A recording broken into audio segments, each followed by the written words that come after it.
Hey guys, tonight we journey back to the era of brocade robes, ink-stained ledgers, and bureaucratic migraines, the Tang Dynasty. You find yourself deep in the heart of a world where too much rice wasn't a blessing, but a very real and logistical nightmare. Picture this: endless carts rolling into the capital, oxen groaning beneath sacks of rice so full they practically cry out in sticky protest. The harvest has been bountiful, too bountiful. And now? You've got grain piling up in towers like papery dominoes and no plan for where to put it. You stand beneath the sweltering eaves of the Ministry of Revenue, eyes narrowing as yet another caravan of provincial rice rolls through the city gates. The courtyard's already crammed. Your officials are scrambling like ants in scholars' robes, scratching furiously at bamboo slips, tallying figures faster than they can sweat. And you're supposed to fix this, somehow. So, before you get comfortable, take a moment to like the video and subscribe, but only if you genuinely enjoy what I do here. Oh, and let me know in the comments where you're listening from and what time it is for you right now. Now, dim the lights, maybe turn on a fan for that soft background hum, and let's ease into tonight's journey together. You trudge through a hall that smells like moldy parchment and boiled turnips, the very scent of overwork. In your hand is a reed brush, its bristles chewed from stress. You were told your post in Chang'an would be peaceful, something about imperial harmony and well-fed citizens. Instead, you're staring at a logistical gridlock so severe that the emperor himself has started sending you poetry. Yes, actual poetry. An imperial edict composed in rhyming couplets, ordering you to let not the grain be drenched by rain, lest heaven frowns upon this gain. Very lyrical, very unhelpful. The skies have been clear for weeks, but the edict has already sparked 5 emergency TARP purchases, a temple requisition request, and 1 junior official's nervous breakdown. The truth is, Tang China at this point, mid-8th century, is an agricultural marvel. With state-supported irrigation, land reforms, and tax incentives, the countryside is flush. Farmers have outdone themselves. Every grain tax delivery from the provinces comes in overweight. What was once a fragile tax stream is now a tidal wave of tribute.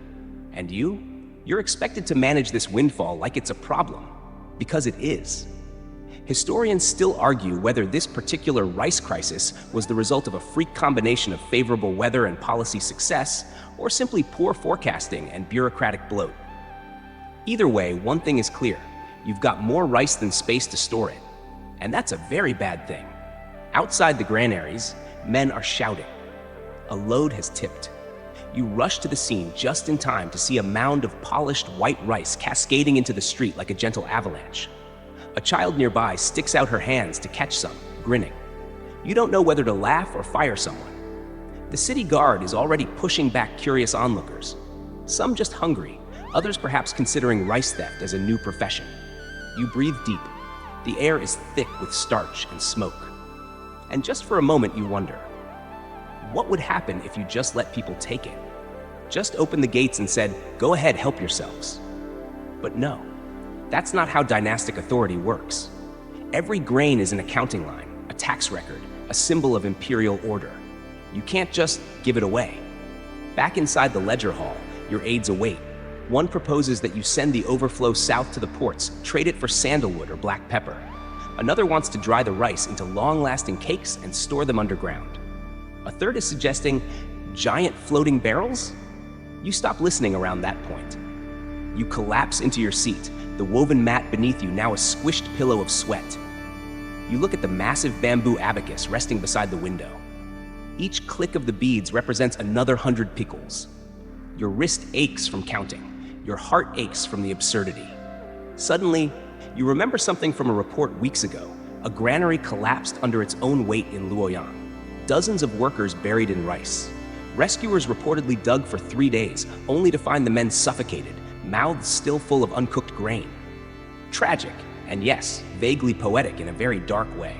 But now every creaking board you hear above your head makes you flinch. You order another inspection, more charts, more estimates. And as the sun sets across the tiled rooftops of Chang'an, painting the streets in gold and crimson, you realize the irony. An empire that once feared famine now trembles at the shadow of too much food.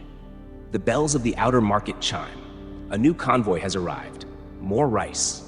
You rub your temples and mutter something unprintable, watching as the oxen amble in, unbothered. They don't know they're part of a crisis. They just want to eat.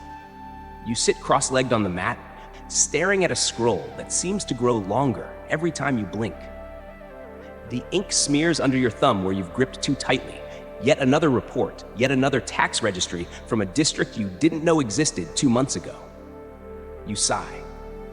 It's always rice. Rice from the east, rice from the south, rice from the provinces so deep in the mountains. The locals think dragons guard their irrigation ditches, and all of it, somehow, has to be counted. That's your job now, rice tax adjudication. Sexy, right? You thought your civil service exams would land you a cushy post in culture or astronomy. Instead, you're neck deep in the thrilling world of grain logistics. Turns out, the Tang dynasty has made rice both its economic backbone and its political headache. The equal field system, designed to balance land ownership and increase productivity, has exceeded expectations.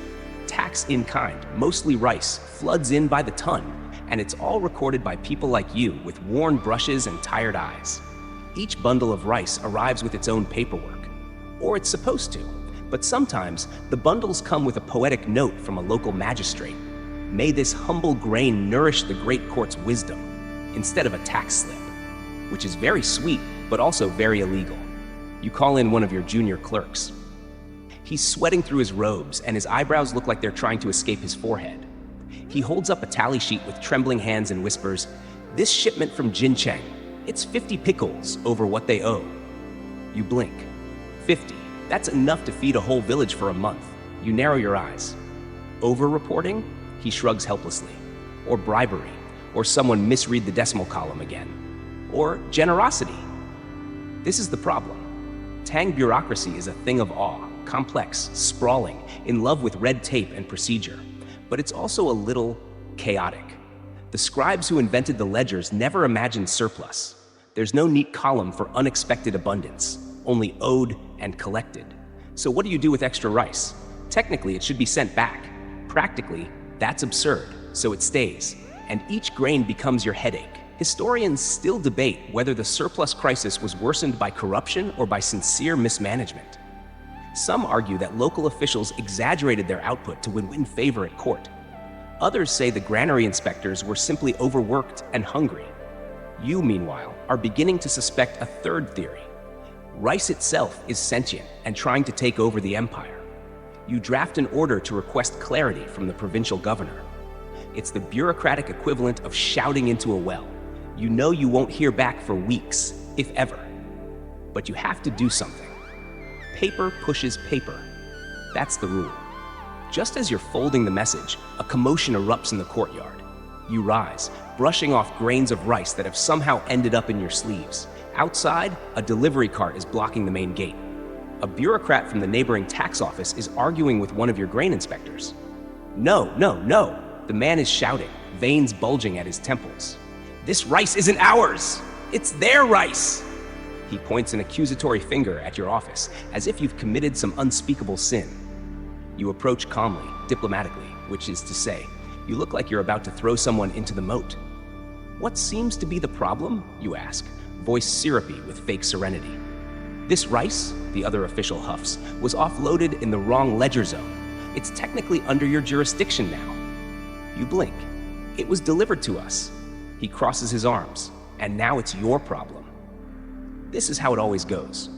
Bureaucracy in the Tang dynasty is like playing a board game where the rules change every day and nobody knows who's winning. One misplaced shipment, one incomplete tally, and entire chains of command freeze in confusion. You don't fix problems, you relocate them, preferably onto someone else's desk. As you reluctantly sign the acceptance slip, your mind wanders to the ridiculousness of it all. You've seen rice recorded in 4 different units of measure, some using ancient Chu terms, others in Song weights, even though the Song dynasty won't exist for another century. Someone once used a boatload as a legitimate volume. In the silence of your office later, you begin drafting what will eventually become a wildly unpopular but historically significant reform proposal: standardized rice taxation ledgers. Just the idea is enough to make some senior officials faint, but you press on, brush scratching against parchment like a man carving his own tombstone. The draft reads, Let each pickle be marked, each weight recorded. Let no line be crossed, no column distorted. Let rice be rice, but math be law. You're quite proud of that last line, even if it's painfully nerdy. You imagine a future scholar stumbling across your dusty scrolls, frowning at your rhymes and muttering, "Why was this man in charge of anything?" Later that night, you dream of ledgers chasing you down a narrow alleyway, corners sharp, columns blank, shouting numbers you don't understand. You wake up clutching a pillow, sweat-drenched and convinced that somewhere, somehow, another shipment has arrived, and no one has stamped it. Morning arrives, not with sunlight, but with shouting. Again, you groggily slip on your stiff-soled slippers and shuffle toward the sound, praying to every local deity that it's not another cartload. But of course, it is. Only this time, it's not the rice that's the problem. It's the rats. You step outside and freeze. A trail of grains leads from the storage compound to the city wall. It's like someone left a breadcrumb path for vermin. Except the vermin didn't need an invitation. They came in force.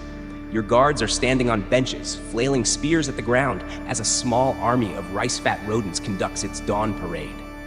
"Sir," says your chief granary officer, eyes wide, "I believe the rats have, how to put it, formed a community." That's a nice way of saying infestation. You glance toward the outer storehouse.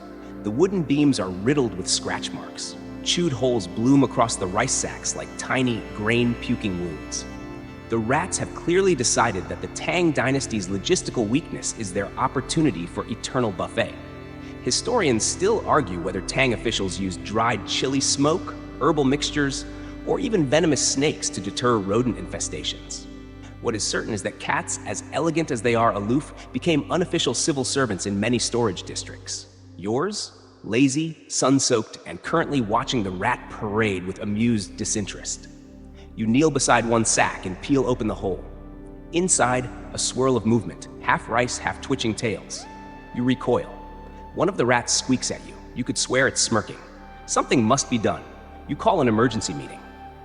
This means dragging 12 sleep-deprived officials from various departments, agriculture, interior, sanitation, temple relations, for some reason, into the central hall. As always, they sit in a rough's robes bunched awkwardly on the reed mats, each trying to look more awake than the next. The first proposal is fire, naturally. "Burn the infested stores," says the man from sanitation, eyes bloodshot. "Start fresh." You raise an eyebrow. "And the grain we're supposed to distribute to the capital's orphanages?" Silence. Then someone offers cats. Someone else offers terracotta rat traps shaped like tigers. Your favorite suggestion, by far, is from a junior clerk who proposes importing mongoose from India. He's quickly asked to leave. Eventually, you settle on a compromise: peppermint oil, chili smoke, and a rotating cat watch. You also order a full retallying of all rice pickles stored in the affected zones. This leads to groans and one man audibly weeping. But the order stands. A week passes. You trudge out to inspect progress. The smell hits first, peppery smoky with a strange floral edge. The cats, at least, have perked up. They lounge atop rice barrels like miniature tigers, occasionally batting at shadows. The rat activity has dropped, although whether it's the cats or the migraine-inducing scent is unclear. But you don't rest. You know better. Because with every rat chased away, mold moves in. Moisture is creeping through the floorboards. You discover a few sacks that have gone soft, sour, wet, unrecognizable. You prod one with a stick and it exhales a puff of mildew like it's been holding its breath. You cough and step back. Rice, for all its noble status, is fickle. Stored improperly, it ferments, spoils, or becomes downright explosive. No, seriously. There's a fringe theory among Tang archivists that wet rice stores in one provincial warehouse once fermented so rapidly they burst open like swollen wineskins.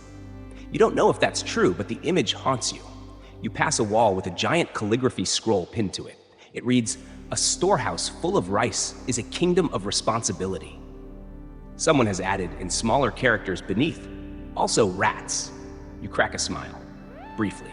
That night, while checking paperwork in your candlelit office, a junior official enters, bowing low. "Sir," he says hesitantly, "one of the monks from the Temple of Benevolent Stillness has sent a complaint. They say our rice has overflowed." You raise your eyes. "The temple?" "Yes," he swallows. "Their meditation hall now smells of pepper oil. And also, it might be hosting a nest of rodents." You slump forward, forehead thunking gently against the desk. You want to scream, or flee, or join the monks in silent contemplation, preferably somewhere with no starch-based emergencies. Instead, you pick up your brush, another letter, another apology, another delicate negotiation where you try to explain that yes, we deeply respect your sacred space, but also rice needs shelter, and gods don't mind sharing, right? Right? You glance out the window at the distant silhouette of the city walls, beyond which more shipments surely wait. You imagine rice pickles inching their way through forests and across mountains like sentient, cursed luggage. For now, the rats are under control. The temple is mildly annoyed but hasn't threatened divine retaliation. And the rice just keeps coming. The first time you requisition a temple for rice storage, it feels like sacrilege. The second time, it just feels like Tuesday. You're standing beneath the great tiled eaves of the Temple of Compassionate Radiance, watching as 24 workers hoist sacks of government rice into what used to be a quiet meditation hall. The stone Buddha in the center looks mildly amused, or perhaps that's just how the sculptor shaped his lips. Either way, it's not a look of disapproval, which you're taking as divine consent. Your letter to the abbot had been written with all the courtesy the Tang bureaucratic handbook demands. References to harmony between state and sangha, poetic nods to shared nourishment of the body and spirit, and one carefully veiled sentence implying that refusing would result in an audit. He agreed. Temples, after all, are some of the only structures in Chang'an, both spacious and elevated, ideal for storing rice above the floodline and away from the rodents. And they already have silent monks. You assume silence is easier to maintain when everyone's eating well. Still, the monks are uneasy. One younger novice eyes the sacks like they might explode. "This is not," he whispers, "why I took vows." You smile politely. "Would you prefer it stored in the prayer hall?" He doesn't answer. Smart monk. Historians still argue whether temple storage of imperial goods was a short-term emergency measure or a systematic policy of resource commandeering masked in poetic language. Some point to records showing entire monastic compounds converted to tax depots. Others claim this never extended beyond a few urban sites. You, however, know the truth. When the capital runs out of warehouse space, even enlightenment has to make room. Back at the ministry, your desk is buried again, this time with complaint scrolls. Not from citizens, mind you, from other temples. Word has spread. Apparently, the Temple of Cold Dew is offended that you chose Compassionate Radiance and not them. They offer a list of reasons why their structure is more architecturally sound, their monks more trustworthy, and their incense less rice-tainting. You sigh and draft a reply with the delicacy of a man threading a needle in an earthquake. You thank them profusely. You suggest perhaps they'll be considered in the next wave of overflow. You do not mention that you only picked Compassionate Radiance because it was down the street and had wide doors. Later, you visit the temple-turned-granary for inspection. The monks have adapted with impressive speed. The main prayer room now echoes with the sound of shuffling robes and tally chants. One old monk sits atop a rice stack, meditating. You're not sure whether he climbed there for spiritual reasons or just for better airflow. You notice something curious. A few of the rice sacks near the altar are adorned, not with official stamps, but with painted lotus symbols. You frown. Who did that? You ask a nearby laborer. He shrugs. Monks said it was to bless the grain. You look again. It's oddly beautiful. Soft brushstrokes curling across the rough cloth, turning state surplus into something sacred. You make a mental note to report it, and then you don't. The next day, you're called before your superior. "The Grand Council has received a complaint," he intones. You brace. It concerns the mixing of sacred spaces with state materials. You wait. "And a rumor," he adds, "that you've authorized the use of temple incense to ward off mold?" You cough. "Technically, it was more of a trial phase." He stares. You try to explain. "The incense works. The rice stored at the temple smells fresh, hasn't shown any signs of dampness, and the rats avoid it. Possibly because the fragrance reminds them of karmic consequences." Your superior waves you off. "Just be discreet," he mutters. "The last thing we need is a headline scroll saying the Ministry of Revenue has turned Buddhist." Still, the situation is working. For now. You divert a few more shipments to the temple district. The monks begin erecting bamboo dividers to keep prayer and paikols separate. and somewhere in the middle of it all, a kind of harmony emerges. You pass by one evening and hear chanting from the meditation hall, low, steady, like a human heartbeat wrapped in mist. It blends with the scent of rice husks and sandalwood. For a moment, you feel like you're dreaming, but dreams don't last. Because tomorrow, you'll receive word that one of the storage barns at the northern granary has collapsed. No one was hurt, just flattened rice. And suddenly, you'll have even more reason to keep stuffing temples like holy dumplings. A bird lands on the temple's roof as you leave, small, brown, puffed with evening coolness. You watch it hop along the ridge tiles, indifferent to your crisis. If only the rice could fly. You don't notice the smell at first. At this point, you're so used to the scent of rice, dry, earthy, a little dusty, that it's practically your cologne. But as you push open the heavy door to the riverfront storage depot, something different hits you. Sharp, sour, faintly sweet. You freeze. The foreman standing nearby gives you a sheepish smile. It's a bit overripe in here. You step in slowly, nostrils flaring as the air thickens around you. Inside the wooden structure, the humidity is unbearable. Sweat runs down your back before you've taken 5 steps. You're not alone. Flies hum lazily in the corners, and one unfortunate mouse lies belly up, its little paws curled like it died regretting everything. You lift the corner of one rice sack. It's wet. Not soaked, just enough to clump, just enough to ferment. You press 2 fingers into the grain, then sniff. Your nose wrinkles. You've smelled something like this before, at a wine house near the Western Market. The scent is unmistakable. Alcohol. Not the good kind. Fermentation. The storage hall has become an accidental brewery. Historians still argue whether rice-based fermentation from accidental spoilage led to early innovations in tang distilling practices.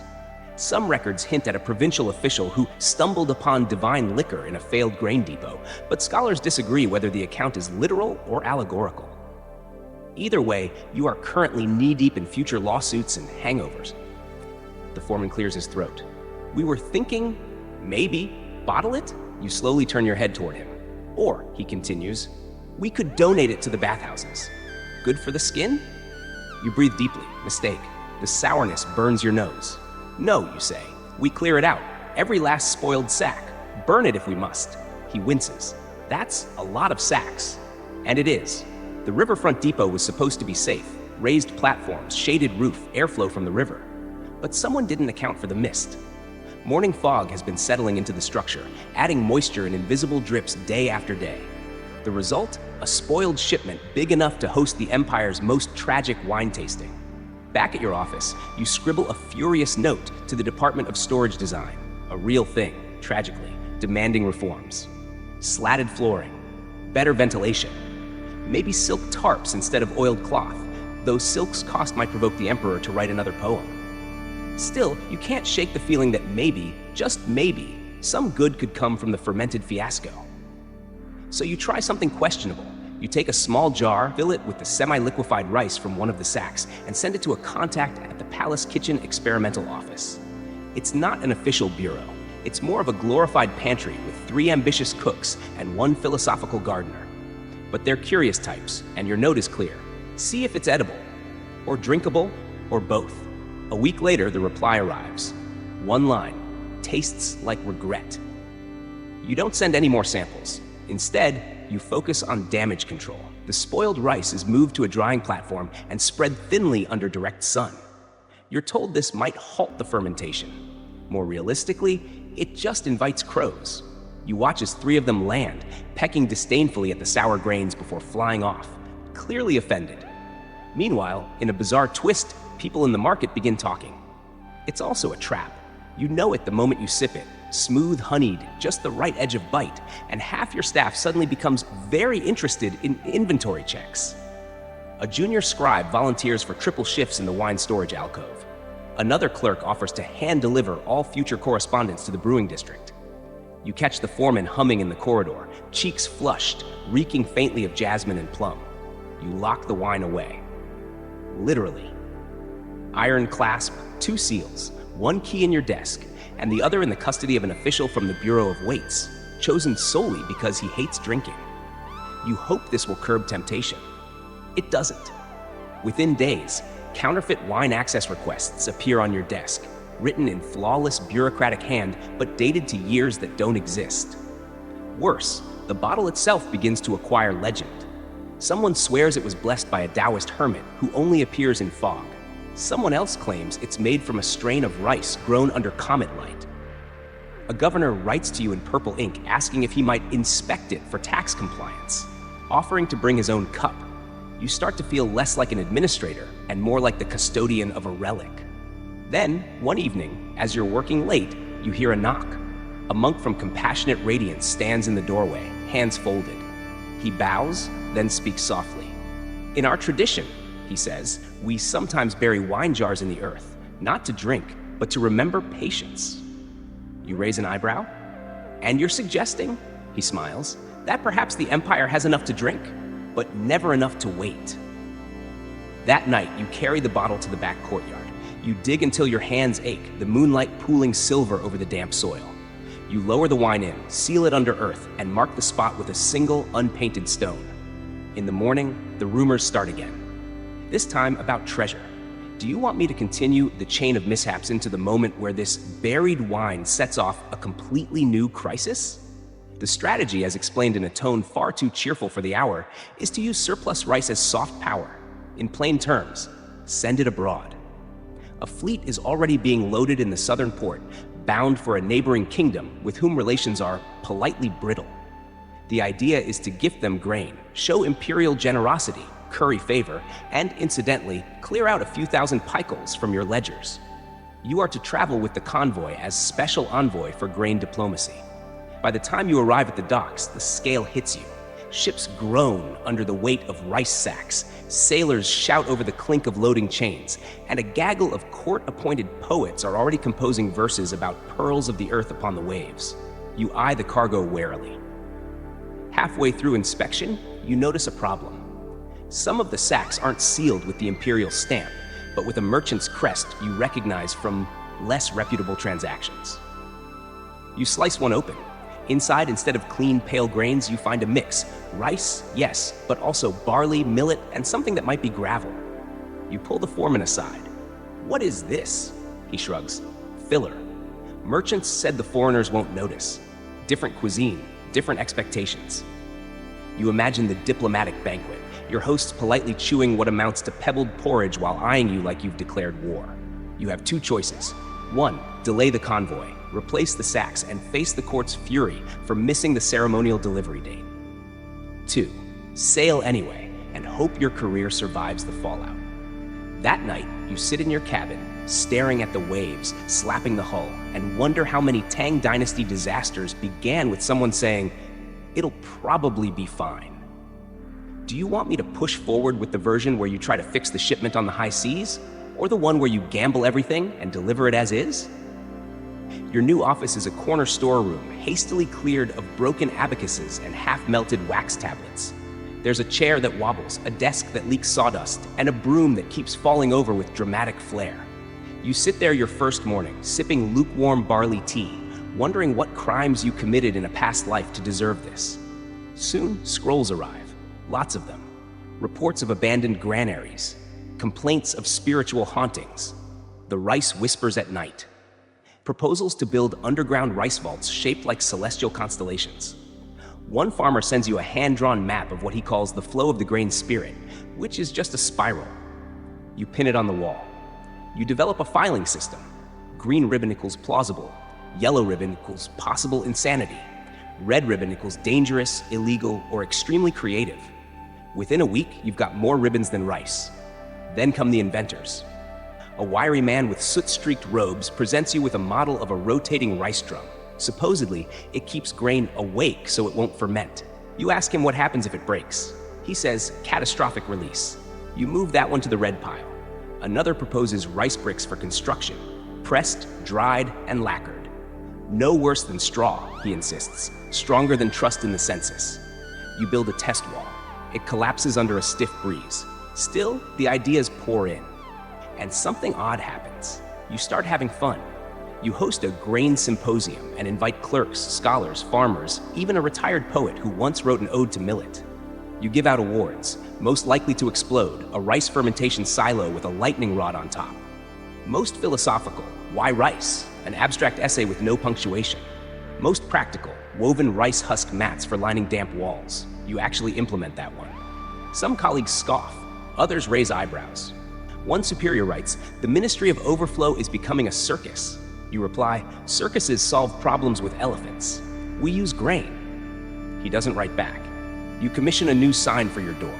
"Ministry of Overflow, let it flow. Let it go. Let us sleep." Your assistant adds a doodle of a rice sack reclining in a hot spring. Then, late one evening, you receive a private scroll from the Imperial Council. It begins. While your ministry is not recognized by precedent, it has proven unexpectedly effective. You nearly spill your tea.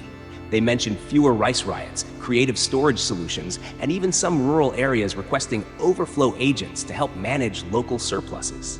They end with an imperial suggestion: expand your efforts. You sit in silence, rereading the words.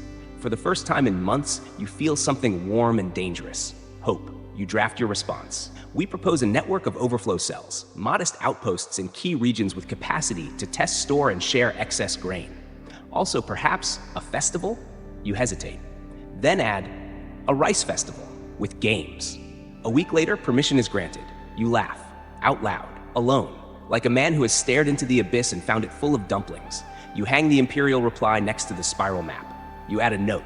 Sometimes bureaucracy surprises even itself. And with that, you turn your little corner office into a command post for absurdity, logistics, and unexpected progress. The Ministry of Overflow lives. It starts with one scroll, then another, then 5, then 23, each bearing the imperial dragon seal, each written in various shades of confusion and contradiction. The emperor, divine, poetic, and apparently very bored, has decided to personally intervene in rice storage. You sit cross-legged at your desk, reading the edicts in sequence. They go something like this: distribute all excess rice to the people, free of charge. No rice shall be distributed without taxation. Let temples hold rice, it is sacred. Temples are not granaries. Cease this practice. Form a new task force to explore the merits of underground rice lakes. You rub your temples. Did he say lakes? Your clerk nods solemnly, holding the 5th scroll upside down like it might correct itself. This is not unusual. Emperors during the Tang dynasty were known for their scholarly interests, their love of poetry, and their unfortunate tendency to get involved in administrative minutiae when they really should have been meditating or riding horses. Historians still argue whether the flurry of conflicting rice edicts in this period was a sign of instability, distraction, or an emperor with seasonal insomnia. One school insists it was performance art, an imperial koan to test the flexibility of the bureaucracy. You think it's more likely the palace kitchen made a very strong rice wine batch that month. You try to obey the first edict. You send out letters, organize ration teams, open city gates, and are immediately accused of undermining state revenue. You switch gears, attempting to tax the same rice you just gave away. Farmers riot. Priests write protest poems. The rice itself, if it had a voice, would probably beg you to pick a side. The 3rd edict says to put more rice in temples. You've just cleared out 3 temples after being told it was blasphemous. The monks are confused. So are the rats. One monk looks at you, exasperated, and says, "We are a path to enlightenment, not a pantry." You nod. Then whisper, "Would you consider being both?" The 4th edict reverses everything again, forcing you to cart rice back from temples at night, like you're conducting a sacred heist. You don't even want to talk about the 5th edict. You draft a polite reply explaining that rice lakes are structurally and spiritually unsound. You include a diagram.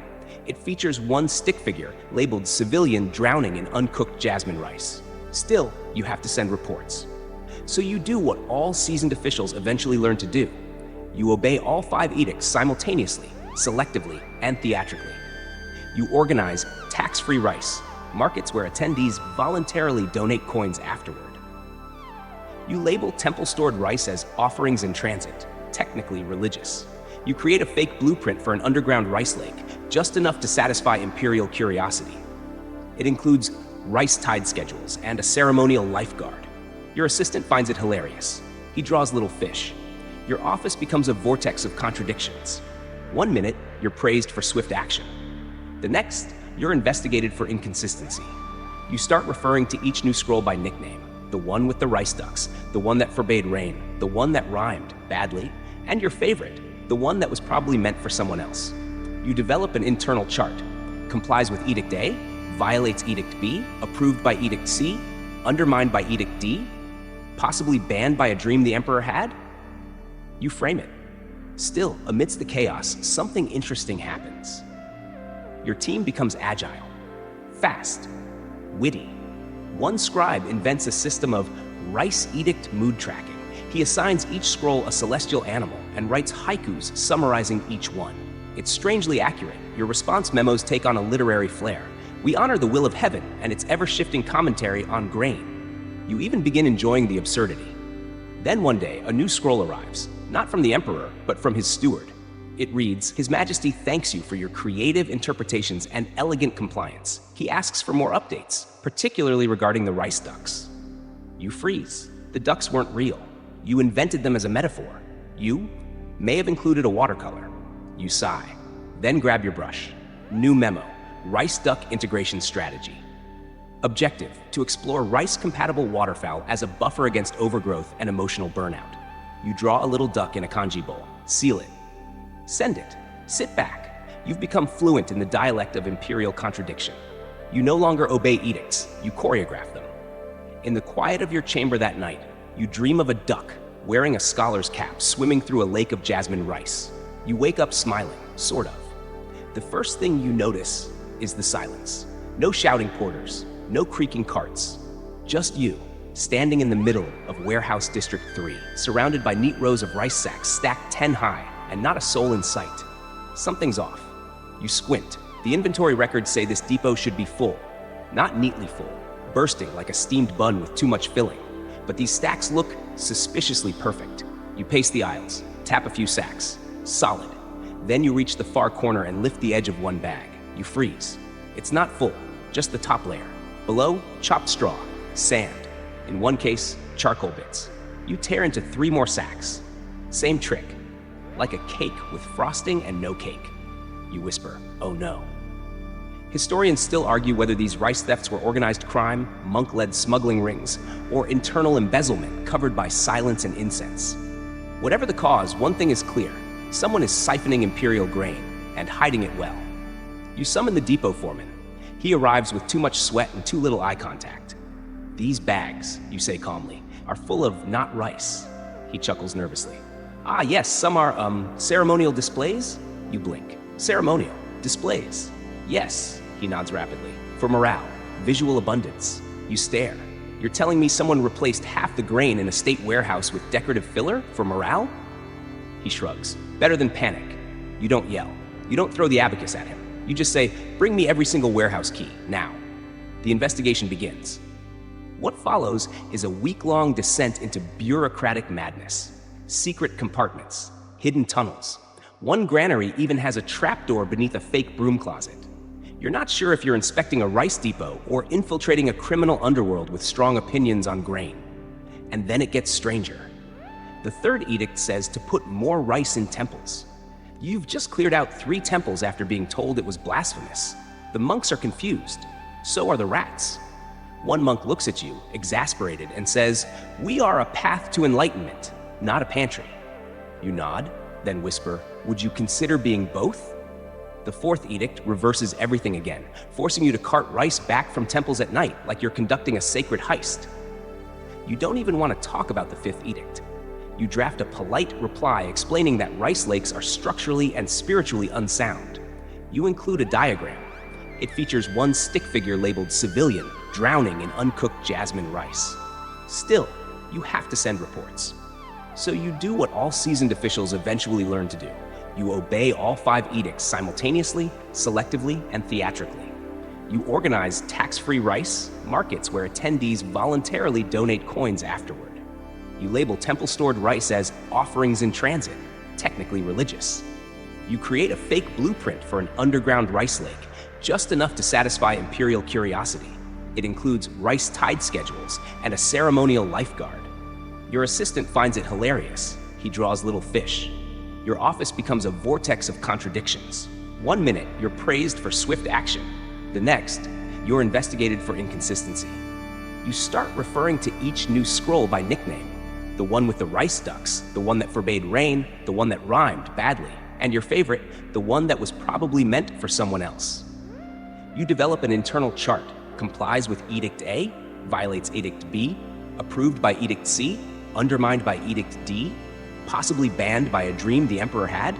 You frame it. Still, amidst the chaos, something interesting happens. Your team becomes agile, fast, witty. One scribe invents a system of Rice Edict mood tracking. He assigns each scroll a celestial animal and writes haikus summarizing each one. It's strangely accurate.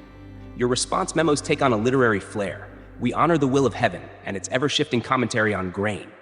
You even begin enjoying the absurdity. Then one day, a new scroll arrives, not from the Emperor, but from his steward.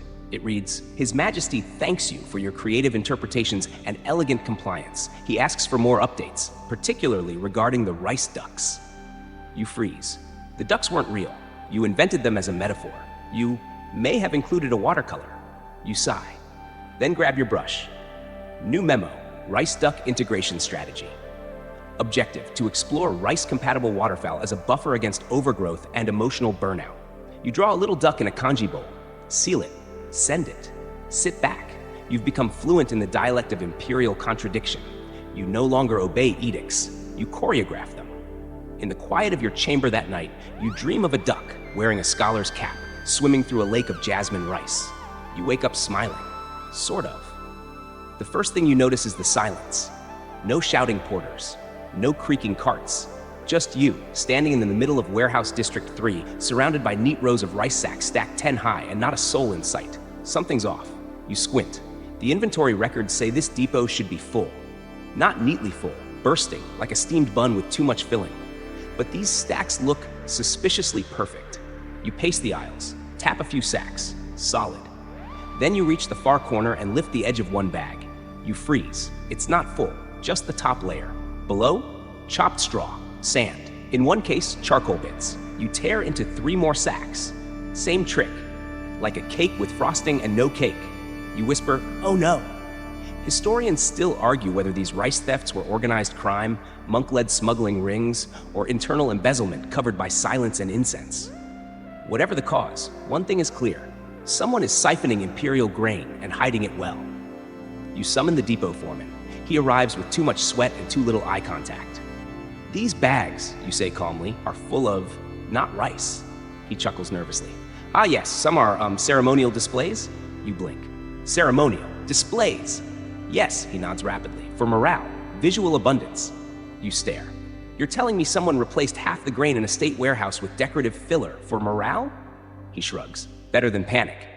You don't yell. You don't throw the abacus at him. You just say, "Bring me every single warehouse key, now."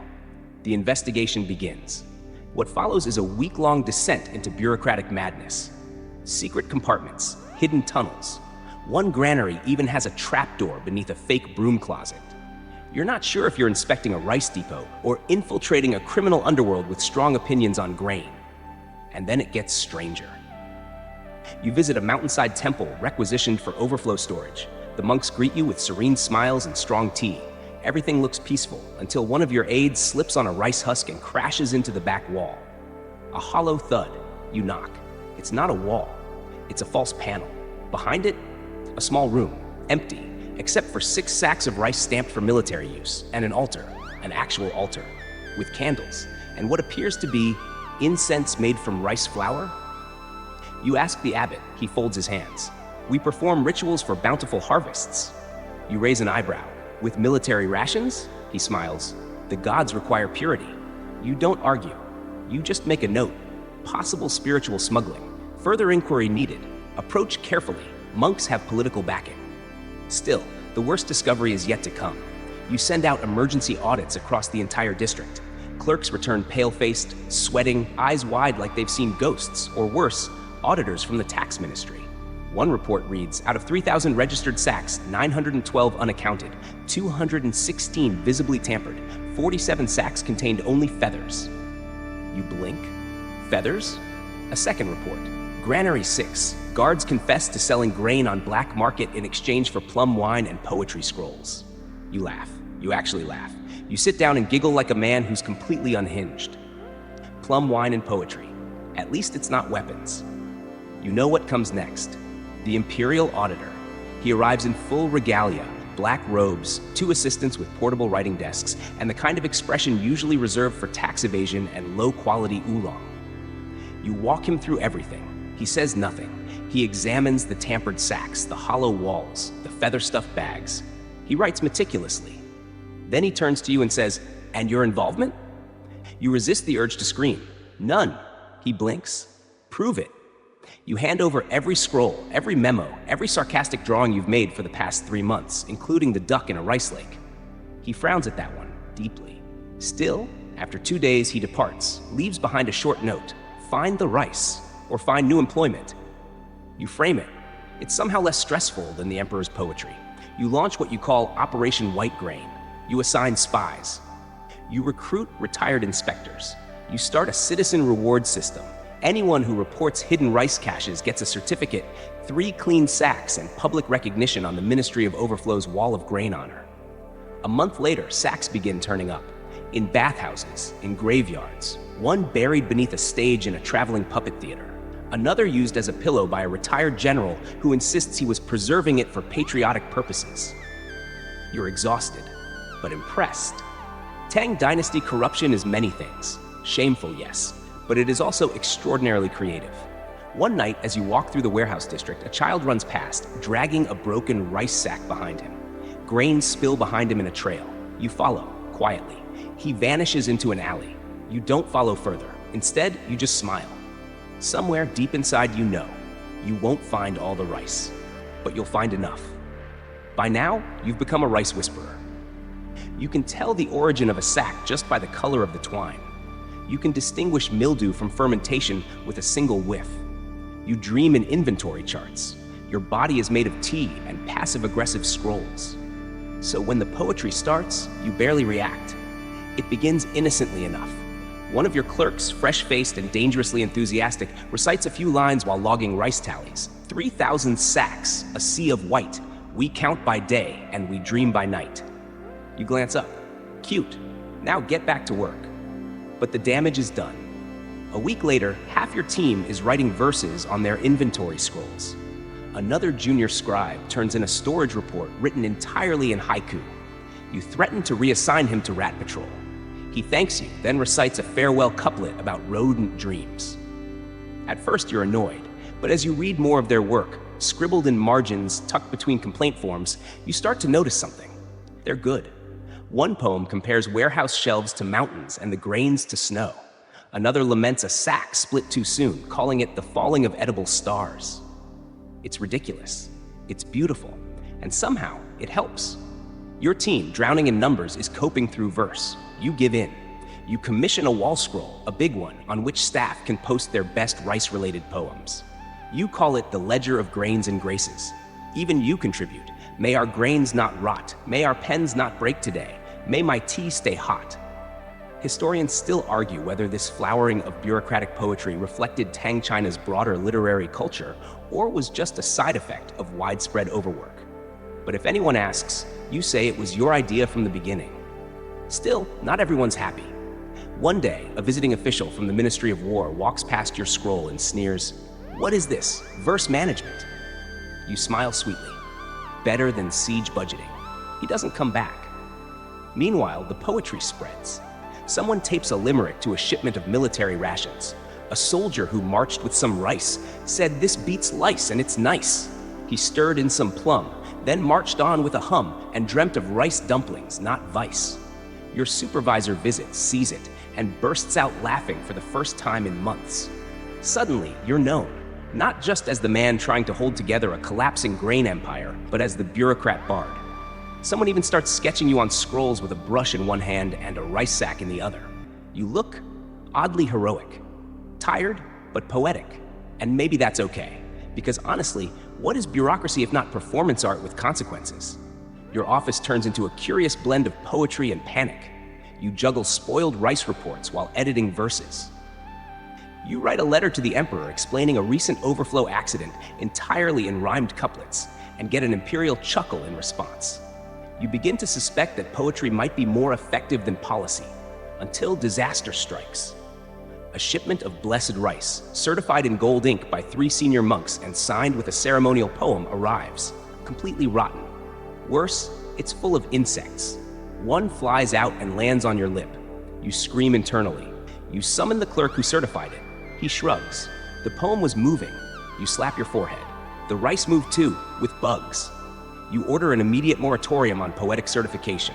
There are protests, a small sit-in.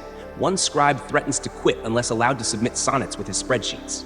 You compromise. Poetry stays only in designated scrolls, not on legal forms.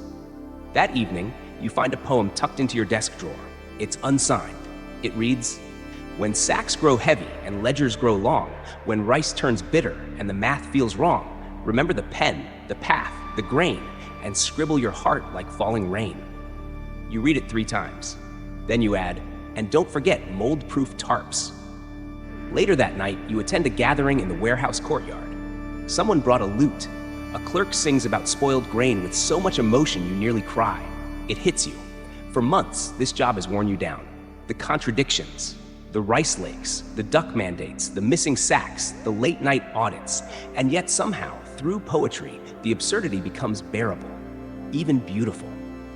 You raise your teacup to the sky and whisper, "To the poets of paperwork, may our metaphors outlast our mildew." And the rice? Well, it's still there, but tonight it feels a little lighter. The first time you hear the phrase structural rice, you think someone's joking. Then you see it. A young architect from the engineering bureau, barely old enough to grow a proper mustache, presents you with what he proudly calls Rice Brick Model 1. It's beige, rough-edged, smells faintly of misfortune. "You made this," you say slowly, "from rice. Rice paste, husk fibers, compacted under pressure, dried in sun." He beams. "Very strong." You knock on it. It thuds, unimpressively. Historians still argue whether Tang-era experiments in grain-based construction were legitimate architectural efforts or simply desperate measures by overtaxed departments trying to impress a confused emperor. You suspect both are true. The architect continues enthusiastically. "Stackable, mold-resistant. If it rains lightly," you raise an eyebrow. "And if it rains heavily?" "Well," he hedges, "you shouldn't be in it." You test it anyway. You arrange a small crew, clear a patch of land behind Granary 7, and order a structure made entirely from these rice bricks. A single-room hut. One door. No roof. If it stands for a week, maybe, just maybe, you'll recommend further trials. The workers nickname it the Snack Shack. They refuse to take it seriously and regularly lick the walls just to annoy you. 3 days in, a dog eats part of the base. You don't report that. 5 days in, it rains. Hard. You return the next morning to find half the hut reduced to porridge ruins. One wall slumped like it lost an argument. A clerk is trying to salvage the doorway with a soup ladle. You call off further tests. But the idea lingers. Not the building part. That dream is as soggy as the foundation, but the concept of rice doing more than being stored, shipped, or eaten. So you open submissions to other departments. Within a week, you receive a rice paper umbrella, surprisingly sturdy if emotionally fragile. A reed and rice hammock, don't move too fast or you'll explode dinner. A model of rice-based ink made by boiling fermented grains with soot. Smells terrible, writes beautifully. And most intriguingly, a floating silo made from sealed rice husk bundles, bobbing on a shallow pond like a lazy whale. You love it. You commission a full-sized version. Anchored with stones, it sways gently under moonlight. The rice inside stays dry. Rats can't swim. The locals call it the floating pantry. It makes you oddly emotional. Then there's the hanging sack system. Ropes strung from ceiling beams, rice sacks suspended like ceremonial lanterns. One warehouse tries it. The visual alone is worth the effort. Rows of hovering sacks, swaying gently like a bureaucratic rice ballet. You add this to the Ministry of Overflow's official strange but effective list. Not all experiments succeed. One group tries to create a rice-based insulation paste for winter storage. Works great until it attracts birds, insects, a goat, and 2 very persistent neighborhood children who think it's candy. Another proposes a system of ventilated bamboo tubes to blow cool air through rice stacks. It makes an awful noise. The warehouse sounds like a dying flute. You keep a log of every failure and success. It's titled Attempts at Not Drowning in Rice, Volume 1.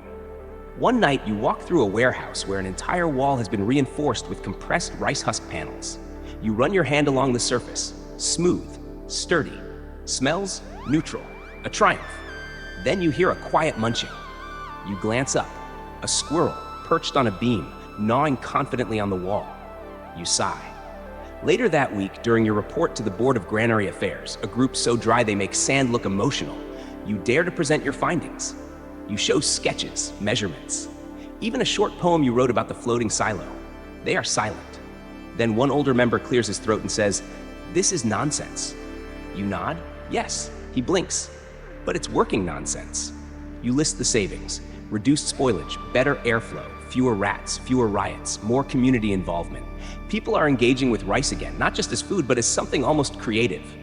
Grain, you tell them, is not just for bowls and taxes. It can be shelter, ink, even art. They blink again. You leave the meeting expecting demotion. Instead, 2 weeks later, a scroll arrives. Approval granted for further rice utilization projects. Maintain caution. Avoid goats. You pin it next to your duck in a rice lake diagram.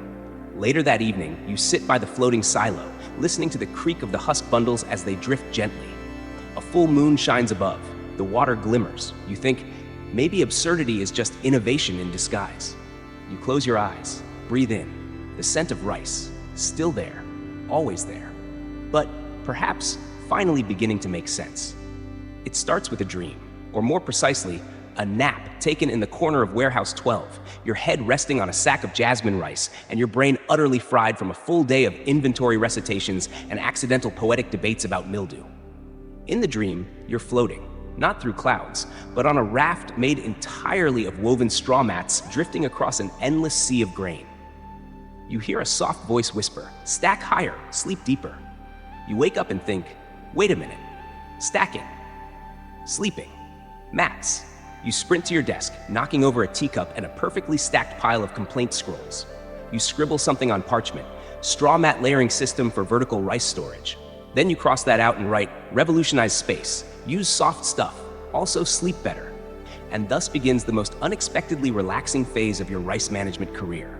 You summon your assistant. He arrives mid-bite into a pickled turnip. I need straw, lots of it, and maybe a few crafters who know how to weave. He raises an eyebrow. We going into fashion? You reply, completely serious. We're going into comfort. Within a week, your warehouse staff is weaving straw mats, tight, durable, surprisingly fragrant. You use them as layer separators between rice stacks. Instead of balancing sacks on unstable beams or boxes, the mats distribute weight, allow airflow, and discourage moisture. One enthusiastic clerk writes a haiku about it. Stacked soft, safe, and high. Straw mats cradle empire's rice. Mold dares not draw near. You frame it. Next to a mat sample. Soon, other benefits emerge. Rats don't like climbing the mats. Workers stop bruising their legs while maneuvering heavy sacks. The warehouse even smells nicer. Earthy, clean, less like haunted porridge. Historians may never know the origin of Tang mat stacking protocols, but in your heart, you know. It began with that one nap. Emboldened, you host a design showcase. The theme, Soothing Storage Solutions. Entries include a rotating pulley system that lets workers lift and lower rice sacks with minimal effort. One old clerk bursts into tears when he tries it. My back, it lives again. Floating rice trays suspended from rafters by silk cords. A little too wobbly, but beautiful. And your personal favorite, the ambient silo, designed by a former temple bell ringer who pipes in low chimes to keep birds away and calm the staff. It sounds like a spa for rice, and people love it. The emperor hears rumors of your warehouse of tranquility and sends a minor official to investigate. You prepare feverishly. You lay out rice in decorative spirals. You burn lemongrass.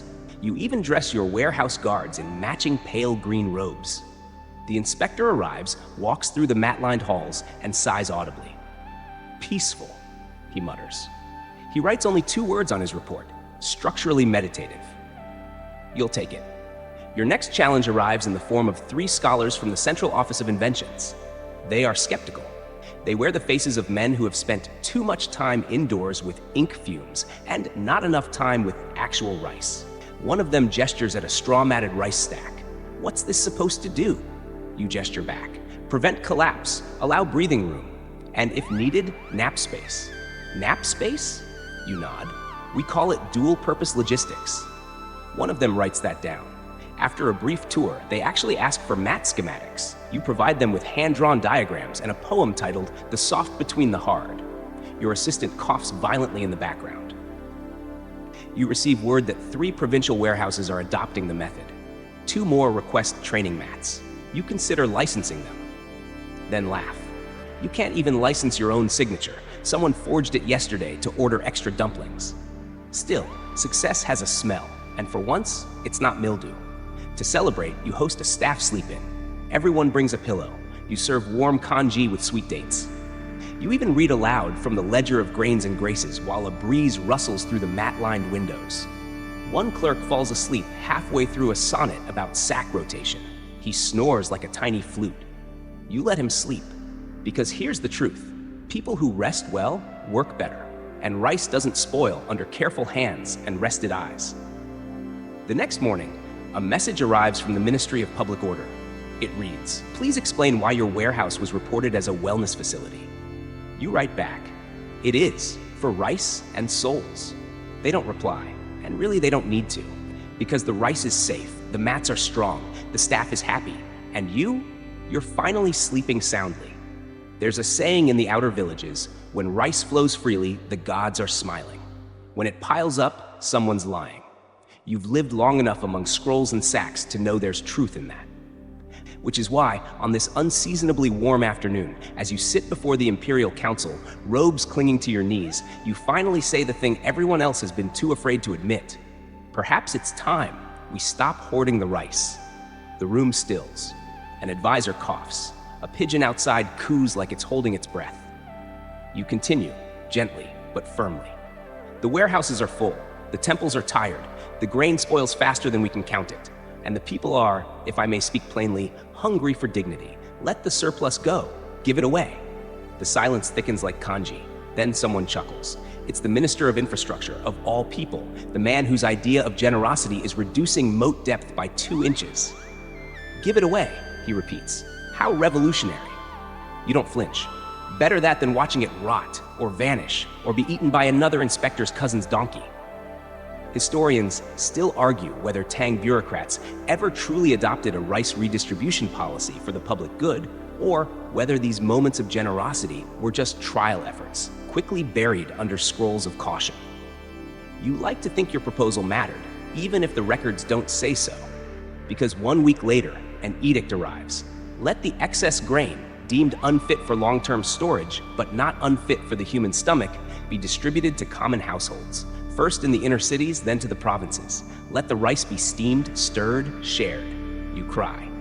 Quietly, alone in your office. Then you set to work. You dispatch runners. You draft scrolls so fast your ink-stained fingers look like burnt sweet potatoes. You enlist monks, midwives, farmers, even retired rat catchers to help coordinate. Rice flows out, and not just in numbers, but in stories. An orphanage receives its first warm meal in weeks. A blind basket weaver crafts rice pouches from silk scraps and gives them to neighbors. A tea house uses its portion to bake rice cakes and gives them away, 1 for every cup ordered. People laugh, cry, eat, live. Even your staff, usually dead-eyed from numbers, walks around the granary smiling. They wave to each other. One clerk volunteers to count extra shifts just because the air feels lighter. You host a Rice Day festival. Against every policy instinct you've ever had, you commission a parade float shaped like a grain. Children draw faces on rice sacks. You write poems on steamed buns. You even deliver a short speech. We've stored too long, counted too hard, worried too much. Let the rice be rice. Let people be fed. The applause nearly makes you faint. In the following weeks, rice-related complaints plummet. Audits shrink to 2 pages. Even the rats seem to lose interest. Your office receives a bundle of thank you scrolls wrapped in a single silk sash. One simply says, "We didn't know you could choose to help." You hang it next to your first inventory form, where you misspelled rice and got demoted for a week. You smile. The final grain tally? Still too high, but at least it's flowing. And late one evening, as you walk through a nearly empty warehouse, the air cool, the mats clean, the sacks lined in orderly, hopeful rows, you pause and breathe. No rot. No shouting, just peace. You reach into a small bag, take a handful of rice, and let it pour between your fingers like white sand. It hisses softly, like rain on rooftops, like something ancient and kind. You whisper to no one in particular, "Let the rice be rice," and walk away. The night settles over Chang'an like a silken robe, the city exhaling after a long, strange season of rice and reason. The last carts creak into the distance, their wooden wheels hushed by worn-out ruts. Inside the now empty granaries, only echoes remain, soft, hollow reminders of every tally shouted, every sack inspected, every scroll unrolled with shaky hands and tea-stained intent. You sit in the quiet, the lantern glow warm against the reed mats, letting your shoulders drop at last. No new shipments tonight. No frantic edicts or surprise poetry from the emperor. Just the rustle of wind brushing against paper walls, the gentle tick of a cooling inkstone, and the ever-so-faint aroma of jasmine rice tucked away for tomorrow. You did it. Not perfectly, not gracefully, but with enough care, enough sleep-deprived creativity, and enough bizarre ideas to turn chaos into calm. You gave rice away. You watched people smile. You made the Ministry of Overflow a place people remember, not just for its ledgers, but for its heart. You sip your tea. It's slightly cold, slightly sweet, just right. Outside, a child laughs in the distance. A cat brushes past the doorway, tail high, eyes half closed in approval. And in that moment, with nothing left to fix, fight, or file, you simply breathe, deeply, softly, because now there's nothing more to do. The rice is resting, and so are you.